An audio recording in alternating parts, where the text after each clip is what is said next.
ఛత్రపతి చింప అవతలేసింది భయ్య. మళ్ళీ అంటే ప్రభాస్ గారి రేంజ్ అని చెప్పం కానీ, ఎందుకంటే అది కష్టం. ఆయన ఒక పీక్లో పెట్టేసాడు ఛత్రపతి సినిమాని.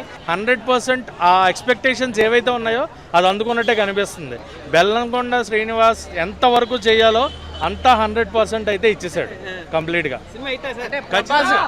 ఛత్రపతి కూడా చాలా మంది చూస్తుంటారు కదా, మళ్ళీ ఇది బెల్లంబాబు సినిమా చూస్తారు అంటే బెల్లంబాబు సినిమా చూస్తారంటే హిందీ వాళ్ళు 90% చూడలేదని వాళ్ళే చెప్పుకుంటున్నారు. టీమే చెప్తున్నారు 99.9% హిందీ వాళ్ళు చూడలేదు. సో వాళ్ళ కోసం మేము తీస్తున్న సినిమా ఇది. కాకపోతే ప్రెజెంట్ ఉన్న టెక్నాలజీకి, ప్రెజెంట్ ఉన్న వాతావరణానికి కొన్ని సీన్స్ మార్పు చేసుకుని అయితే తీశారు. బట్ ఆ ఫైట్ సీక్వెన్సెస్, ఆ కొండ, ఆ చెంబు పట్టుకునే సీన్ అయితే వ్యాసిటీస్గా ఉన్నట్టయితే క్లియర్గా తెలుస్తుంది. లేదు 100%, 100 కాదు 99% ప్రభాస్ గారికి రీచ్ అయిపోయాడు. అదైతే క్లియర్గా చెప్పాలి. తెలుగులో ఆడదు, తెలుగులో సమస్యలే, హిందీలో బ్లాక్ బస్టర్ కొడుతుంది. హిందీ వాళ్ళకి ఖచ్చితంగా నచ్చేస్తుంది.